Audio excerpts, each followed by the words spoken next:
Hi, writer. Want my support to get your book finished and out into the world?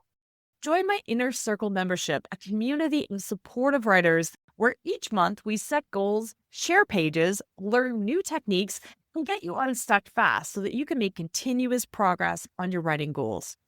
Coached Writers Finish. And you can get me as your virtual book coach in this group program for only $199 a month, much less than a single one-on-one coaching session. Check out the details at suzyvidori.com/inner circle. We have live events happening all the time, so grab your spot now to join us.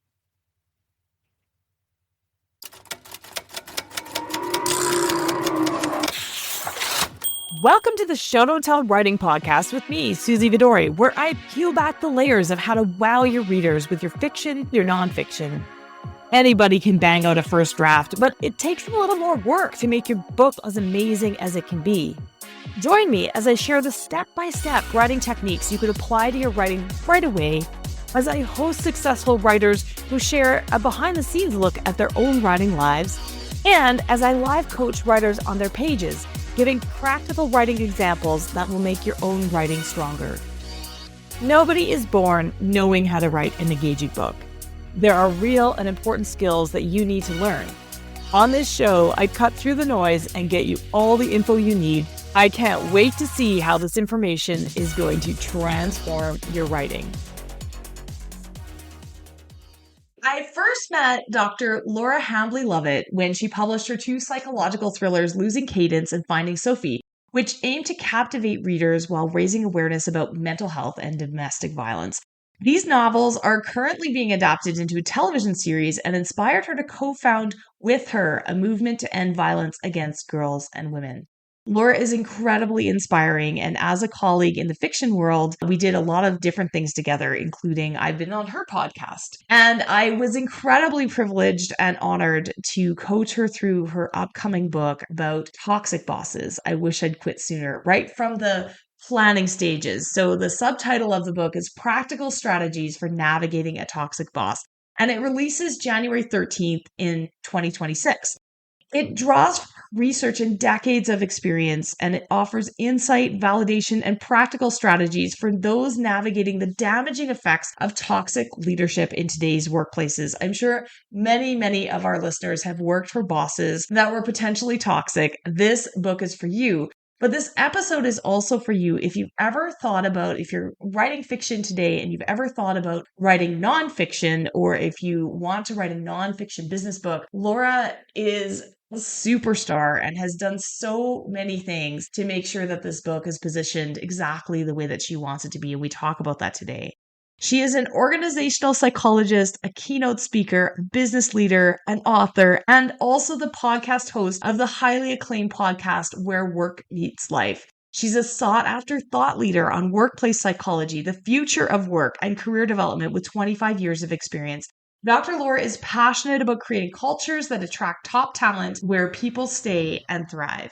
Laura has founded several psychology and consulting practices over the years, including Canada Career Counseling in 2009, where registered psychologists have helped thousands of Canadians navigate their career and workplace challenges while supporting organizations to develop thriving leaders and cultures. She holds a PhD in industrial organizational psychology from the University of Calgary, where she's currently an adjunct professor.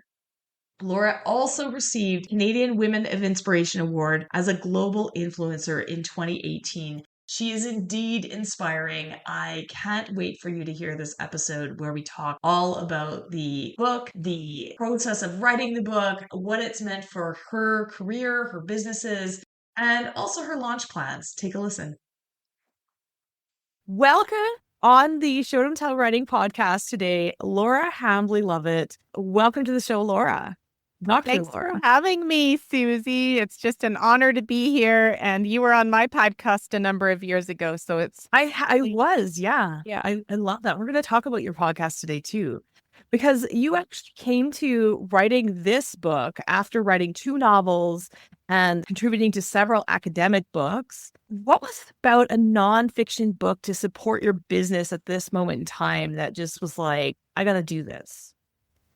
That is a great question. So a couple of things. I I mean, one was as a professional speaker. So I've been more intentionally focusing my career on professional speaking for the last 2 to 3 years. And as I Mhm. got more and more into that arena, I realized that keynoters typically have books. And I want to do more and more big stage keynotes. And I felt I was missing something by not having a book. But I only wanted to do a book if it was an idea that the world needed and was something I was passionate about. Absolutely. And you're also a business owner. Can you tell us a little bit about your business just so that it makes sense why, what you speak about and why you wanted this book to support that? You have your novels, which is like sort of a different thing, but can you tell us a little bit about your businesses?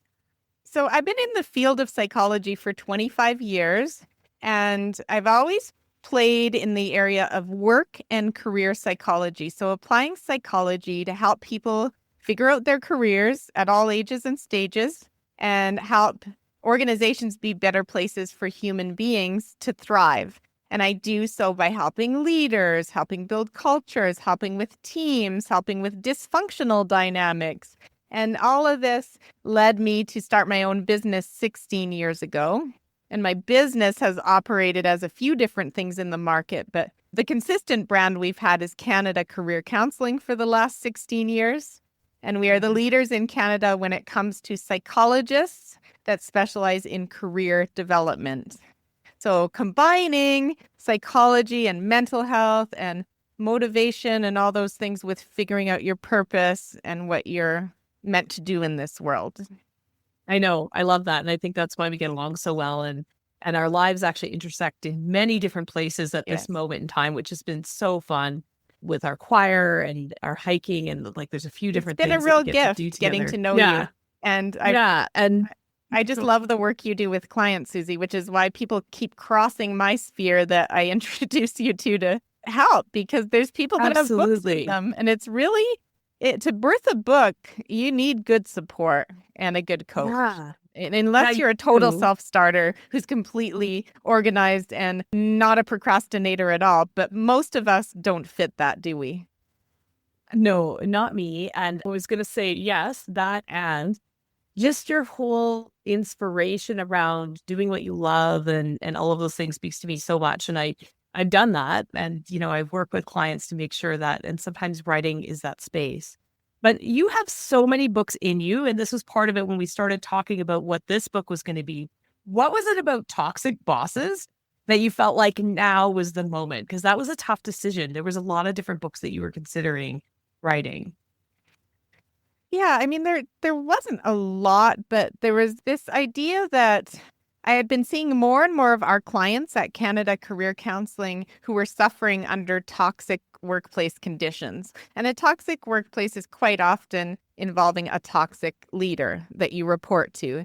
And I just seen this phenomenon. And then because I'm also an organizational psychologist and consultant, I get to go in and see different organizations and survey and figure out what's going on and help them. And I'd just been seeing more of these arising. And I suffered under two toxic bosses in my own career. And my own career has mostly been as an entrepreneur. To have two of them in my 25-year career, and 16 of that I've run my own business. I mean, the math is interesting. And then as I looked into the data and stats on this, 87% of people identify as having reported to a toxic boss.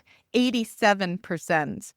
So it's Yeah, something that's that so many. most people can relate to. And then as I was putting stuff out on social media around the topic, people were really latching onto it. And I thought, I think there's a topic here that I need to write about and research. Yeah, absolutely. And that's what I was going to say is then you pivoted to do this research study as an adjunct professor at the University of Calgary. You put together the study. Do you want to tell us briefly what came out of that study and how that shaped your thinking for the book? Yeah, so I have a privilege of being an adjunct professor, which means I have access to research students, to all the stuff I need to do research. And I had this wonderful student and we started to look into toxic leadership. And she's originally from China, and she said, it's a big thing in China too. There's a lot of toxic leadership going on in organizations there. And to the point that, a lot of young people don't even want to work in an organization. They want to be entrepreneurs and even run a food truck outside. I think she's from Hong Kong, actually. They want to have a food truck outside and have freedom and flexibility rather than a corporate job because it's been sucking their souls. And so she said, I'm interested in that research with you. So we did a qualitative study, which means you interview people and you dig deep into their stories. So we interviewed 20 people who had worked for a toxic boss across North America, and we got loads of data. And then we were able to really look at what are the behaviors, what are the impacts, what did they learn from it, how did they recover? And so we got so much data, and that's what went into my book because I was able to look at the data and get it into the 8 personas of a toxic boss. So the 8 different behavioral personas. And there wasn't much research out there, mostly on the US military and mostly overseas. And there wasn't much post-pandemic for sure. So Renee and I decided to tackle that topic. Yeah. And you did something really smart that I wish all writers. So listen up. If you are thinking about writing any kind of book, whether it's a novel or a nonfiction business book like Laura has, like Dr. Laura has, but I wish, everybody would do this, but you just started talking about the topic. Now, you do already have a platform around your Dr. Laura business. You have a podcast and you have outlets and you are a public speaker. So you had places to do this. But you started talking about toxic bosses really early, as soon as you made the decision to write this book. And where did you do that, and what ended up happening?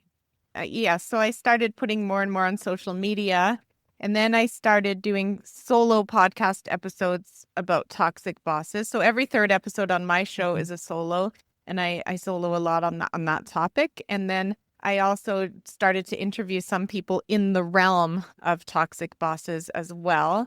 And that helps build the conversation as well, because I don't know everything. I mean, there's other experts out there that know things that I don't. And that's been a real gift, is talking about it and shining a light on a dark topic area. What did you find? Because you had this inkling, like it was starting to come up in conversation more and more often.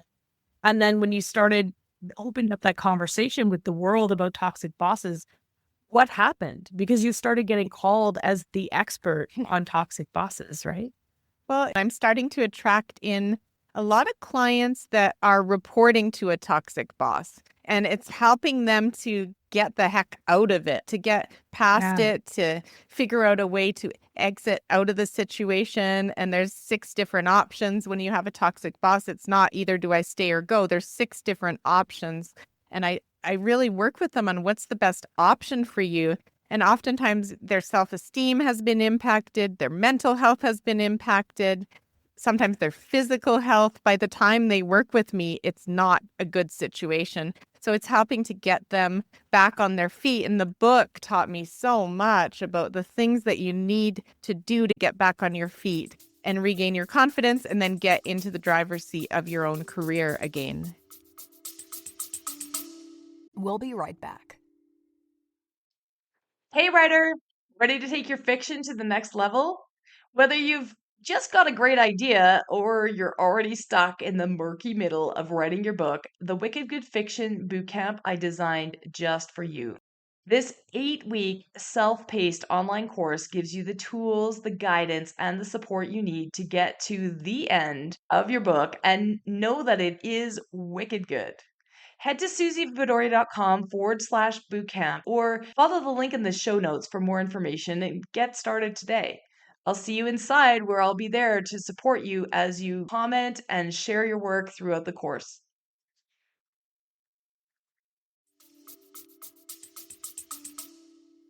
Yeah, I think what was really cool about working with you on this process was seeing you. I mean, you counsel people every day on this exact topic, but having to take a step back and look at it in the framework of the book. And like you said, now you're like, okay, I figured out through this research that there were actually 8 different personas and types of toxic bosses that you might have, and having that common language and the fact that, okay, I'm not alone. And yes, my boss may be unique, but there are some common things and there are choices, and sort of putting that framework around it was all part of what you did during the planning of this book. So that's affected how you speak to people in the real world about it, as well as those conversations affected the book. Would you say that's true?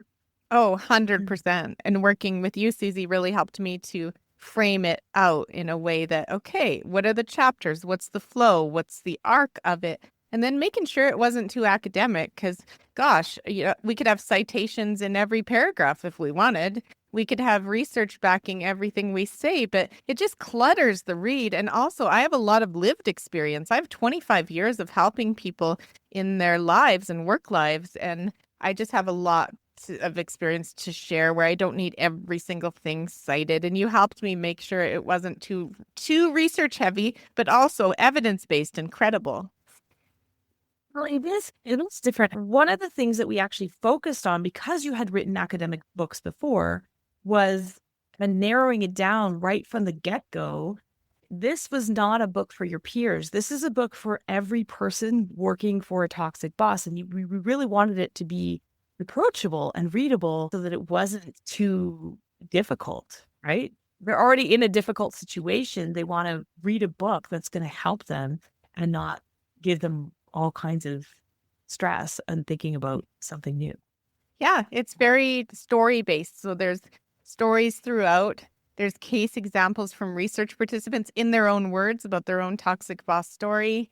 And it's very relatable. And I tell my own stories in there too of toxic bosses, of my postpartum depression. I mean, I'm really open in the book because I think we need to be open in this experience that we're all having in our human form, where life is difficult and life is full of curveballs, but we are resilient. And how can we get past these curveballs? And I like to share my stories and for people to know that there is a way out from a toxic boss. And it's one of the most stressful things you'll go through in your career. And the similarities to an abusive romantic partnership are so close.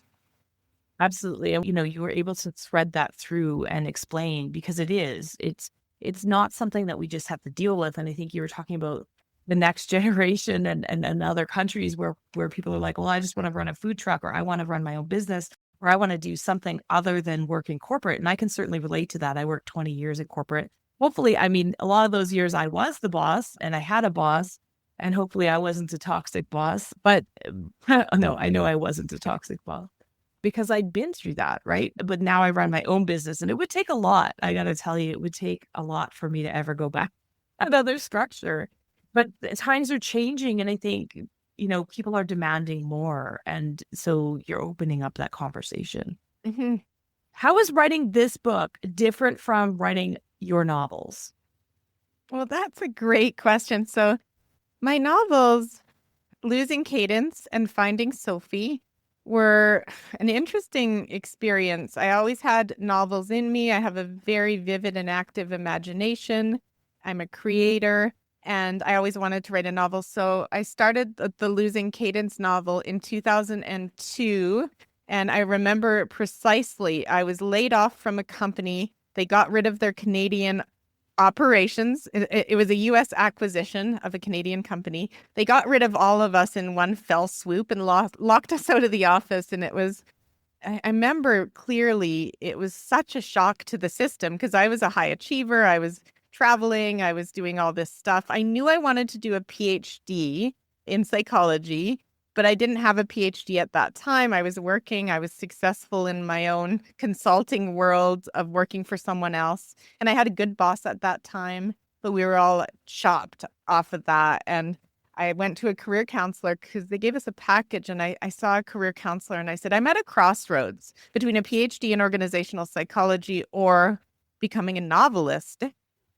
And it turned out becoming a novelist was so high risk for a high achiever. So high achievers don't like to take such a high risk that there's a chance of failing. They like to take risks that are somewhat successful probabilities. And I knew I could do the PhD because I did the master's. I knew it would be hard work, grit and determination, but I could do it. Novelist, it was just this blank slate of what the heck is this? So then I started she said, why don't you write on the side? And so I did. I started the novel. The difference between the fiction and the nonfiction. So for me, starting the novel, I didn't have a coach. I didn't have Coach Suzy in my life. She was doing her corporate career at that time. I think I was, and I was actually just starting my own novels. Actually, that was probably way before I even started writing books. I was in that high achiever space where I was like, job or novelist, and I wasn't willing to take the risk yet. Yeah, it was probably I think I started my books in 2011. So yeah, you're Oh, way wow. ahead. So I got a head start on you, but it wasn't that great of a head start because I started the thing. I didn't have a coach. I started it. And once I started it, it felt a state of flow. I loved doing it.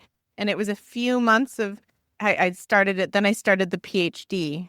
And then I just couldn't have the time to write because the PhD was just so much reading and so much classes and research. And it was just heavy. And then but every summer, the 4 months of summer, I'd have more space in my life and I'd start that novel again where I left off. But then I'd have to go back to the beginning almost. And it was 8 years of that, 8 years of inefficiency and not what I would recommend at all. And I never had a plan. I never had an outline. I guess I'm what you call a pantser.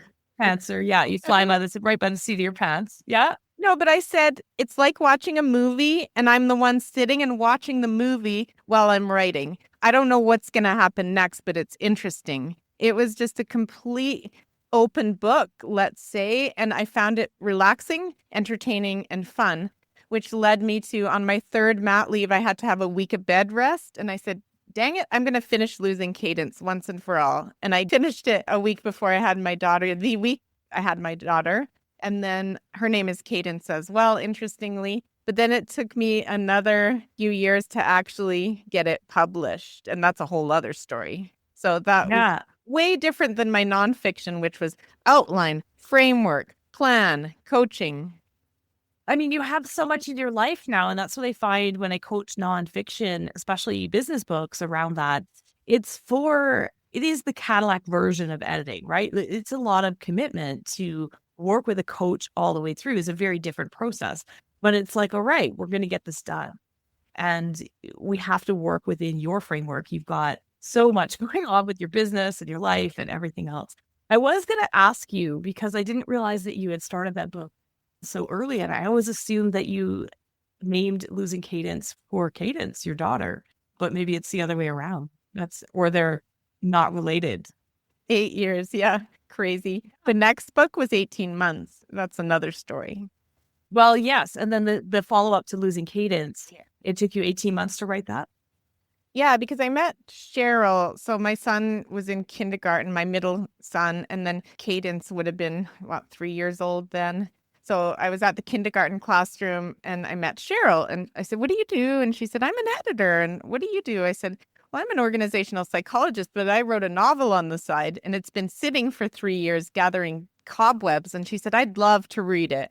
And she read it and she said, Laura, this is better than Gone Girl. Why are you sitting on this? And I said, because I don't have time to do what's next and I don't even know. And it was a confidence thing at the time too. I think I just was scared to put it out into the world. And she said, oh no, got to get this out into the world. And it was Cheryl who helped me, who helped things move along. And she was my editor for it and my editor for my sequel, because when Losing Cadence came out, people loved it. And then the ending was a cliffhanger. And she said, Laura, you got to write the sequel so it comes out in the next 18 months, because now you have a readership and a following, and they need to get the sequel. I think the first book is just the beginning, right? Just the beginning. I'm like, oh my God. And so somehow I fit that in by writing on weekends. And my husband was so gracious about that. He said, I'll take the kids to a movie for the afternoon, take them out, write, or go to a writing retreat, go to Haven in Montana for a few days and write.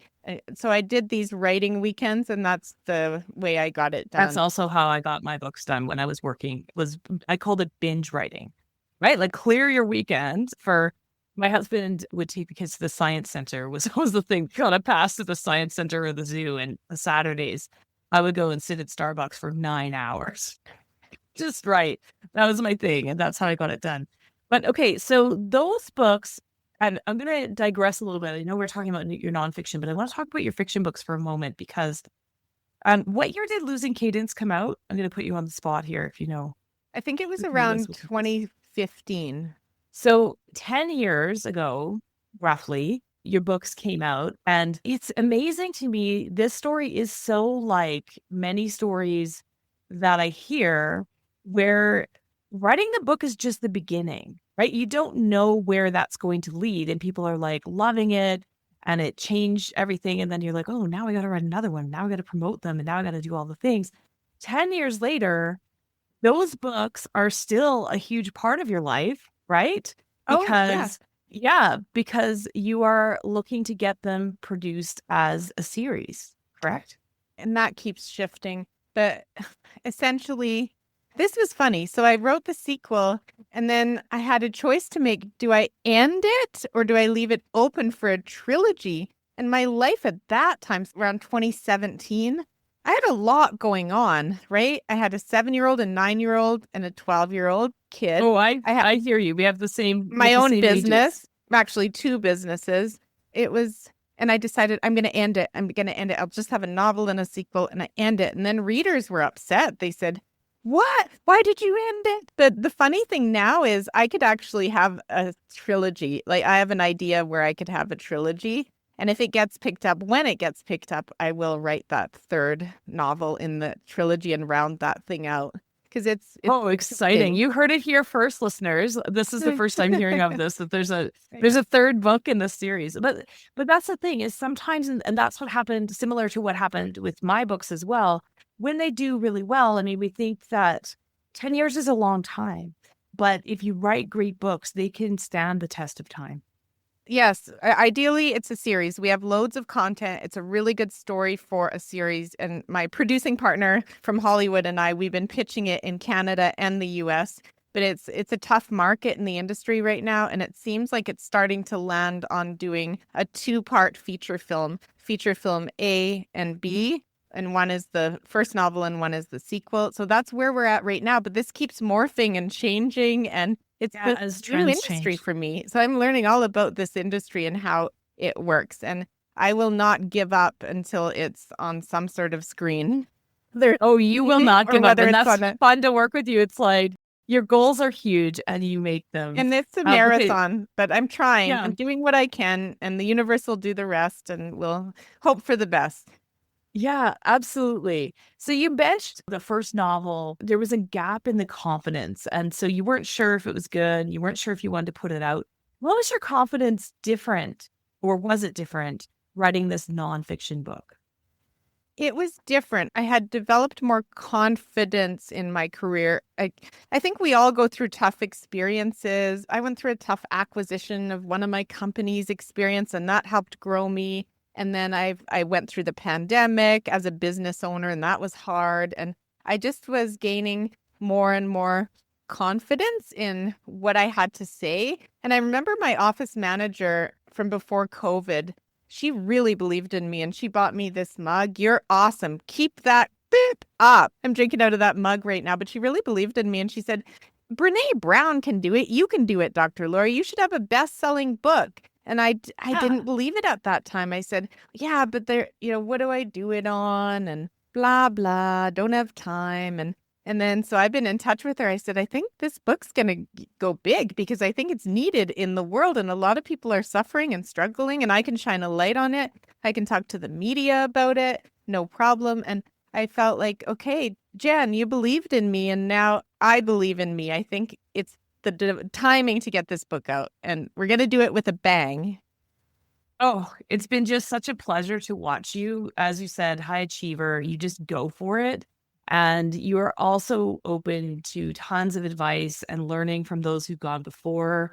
And so that's been really fun to watch you just seize onto the pieces that you can control. You can't control everything, but you can do a lot. And so when this all came together and you realized that this book was going to be what it was, and you got the research, we figured out the framework, you were going for it, right? And you've independently published in the past, but this time around, you considered going traditional. And you, in fact, had some really good interest early on from agents. Did that surprise you that agents were like, yeah, I think there's something here? Was that was that exciting? It was really exciting. It really was. But I also had some fear-based energy around agents because we had tried to get it for Losing Cadence, and we had sent out to 100 different agents, US and Canada. This was with Cheryl at the time. Yeah. Who's still a good friend of mine. But essentially, I got rejected, and the rejection hurt. And looking back on hindsight, I think if I had pitched it at writers' conferences face to face with agents, I would have had a better chance because I have a platform and I have a persona and stuff, but I didn't. It was just the query letters over email. And at that time, it was even mailed queries, I think, but mostly emails.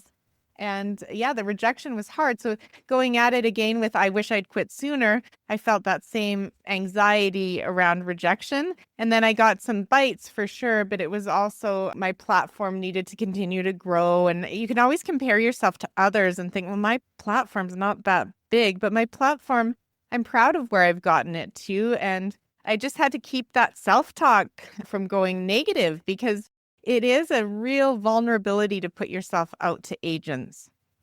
Absolutely. And I think ultimately the discussion that we had around this was timing. And traditional can be very slow.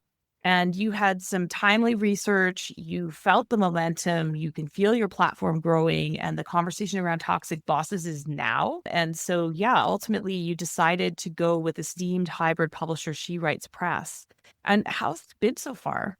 It's been really good. So I really wanted to get it out in a timely fashion, which we are. So it's been about a year or so of working with She Writes, whereas a traditional publisher, that would have been 2 to 3 years probably. Yeah, once the agent found the publisher, right? Yes. So there was a lot of unknowns in that process for you. Yes, it would have delayed it another year, maybe even 2 from this point in time, because my book is out January 13th, 2026.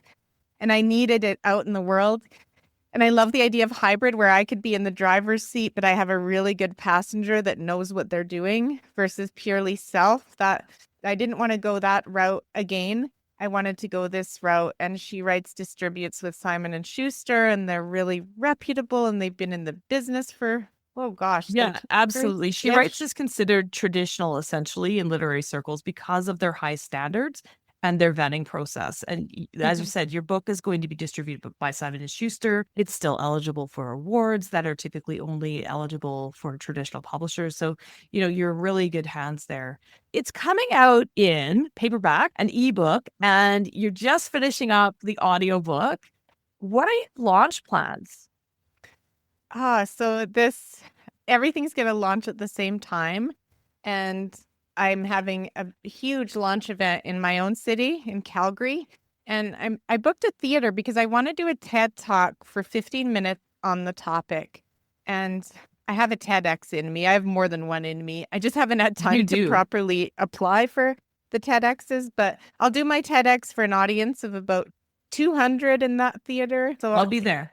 The invitation's going to be spread wide. I have a big corporate community in Calgary. I have a big family. I have lots of social circle here, and I'm going to fill that theater, do a really great TEDx to get myself more speaker footage because speakers always need bigger theater footage. So I have this beautiful theater.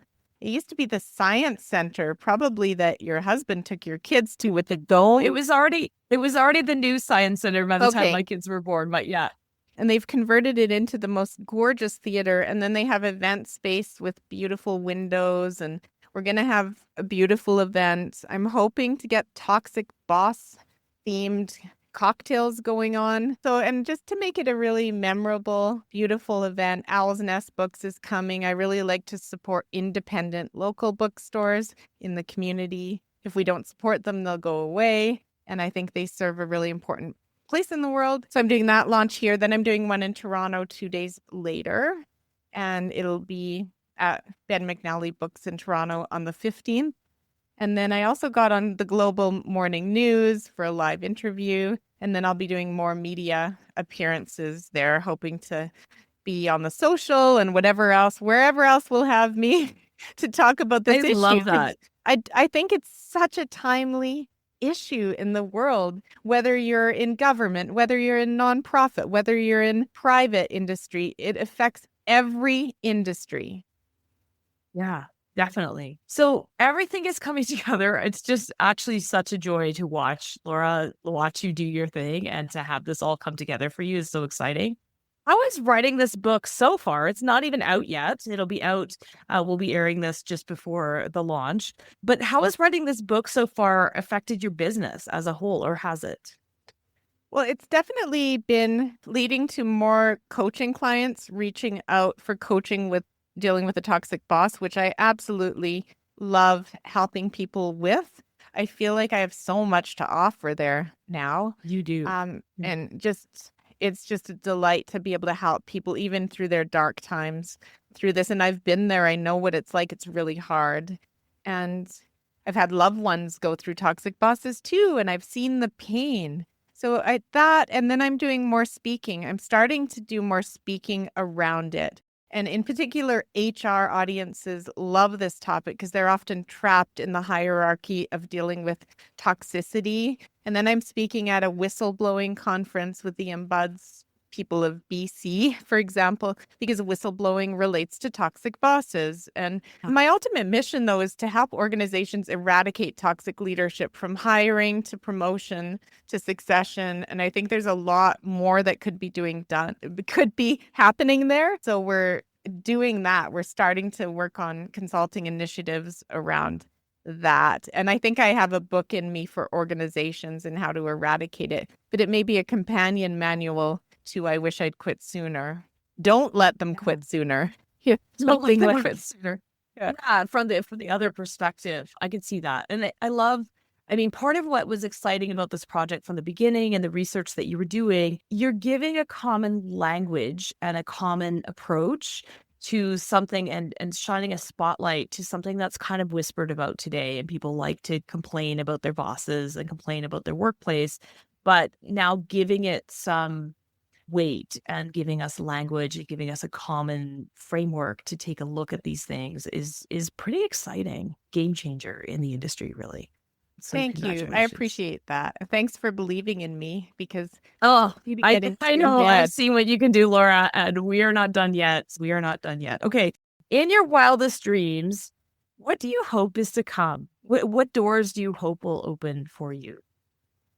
I really want to be continuing to do bigger and bigger stages to help shine a light on these topics, help people and organizations to thrive and be healthier places to be, because we spend a lot of our waking hours at work, whether it's remote or in person, it's at work. And I think if we can have healthy, non-toxic places, we will be able to continue to grow and innovate and do great things. So I really want to be a voice on that movement of healthier workplaces and stop toxic bosses. Hashtag stop toxic bosses. Please. Hashtag stop toxic bosses. I love it. Okay.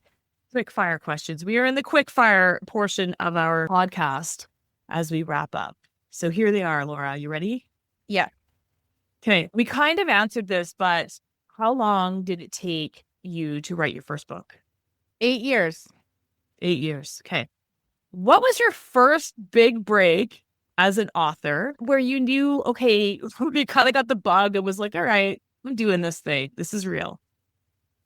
When I was 14, I started writing a novel, which is sort of similar to Losing Cadence in a different way. So I started writing then, never finished it, but that's when I started. And that was your first big break. And I love that because it actually speaks to, I know you said you didn't have the confidence, but you knew then that it was going to happen, right? I don't know if I knew, but I knew I loved writing. I knew I had stories in my head to get out there. Yeah. Yeah. I love that. Okay. Now, what's your best writing advice for those starting out, whether it's writing a novel or writing a business book, either one? Kill perfectionism, because perfectionism is a beast. And I see that getting in the way of a lot of people because they think that they can't share anything unless it's perfect. And you can work for your whole life on one chapter of something if you wanted. Yeah. We're never going to be perfect. Even a Pulitzer Prize winning book has things that could be better, but it's about progress. It's about making progress, even if it's a little bit at a time. So even if it's all you can do is 2 hours a week on a Sunday, then do that 2 hours a week. Do pockets of time, however little they are, and let the writing flow and don't focus on perfect. It's progress, not perfection. Yeah, I love that. Great, great advice. Okay, Dr. Laura, where can we find you and your books? We'll drop all the links in the show notes. Where can we find you? Sure. The best place to find me is Dr. Laura, all is one word, Dr. Laura, DRLAURA.LIVE. That's my website. And on the website is a page called New Book. And the New Book tab at the top is where the new book is. And you'll find me and my novels and such are. Yeah, and you could pre-order it now, but it's going to be available for actually purchasing on January 13th. Is that right? Exactly. Yeah, on all and it's January available for 13th, pre-ordering 2026. before, but Yeah. it launches January 13th on all the platforms. So that's exciting. It's so exciting. So go grab the book. See, it's actually a masterpiece of taking this nebulous idea and the way that Laura has broken down such a really cool topic. If you've ever had a toxic boss in your life, if you're in that situation right now, thank you so much for coming on today, Laura. Can't wait to see what's next with you. Well, thank you for all your support and believing in me. Thank you.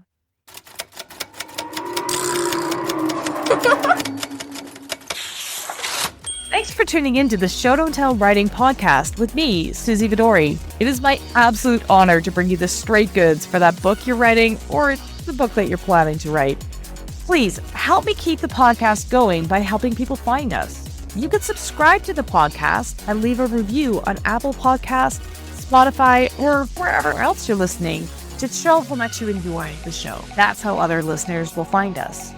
Also, visit suzyvidori.com/newsletter to hop on my weekly inspired writing newsletter list, where you'll stay inspired and be the first to know about all the upcoming training events and writing courses that happen in my community. Want my eyes on your writing? Submit a page of your current draft for a chance to come on the podcast at the link in the show notes. I'd love to chat with you about your writing in my always positive, incredibly supportive way so that you can make great strides towards your writing goals. I'm here to cheer you on. Remember, that book you're writing is going to open doors that you haven't even thought of yet, and I can't wait to help you make that it the absolute best it can be. See you again right here next week.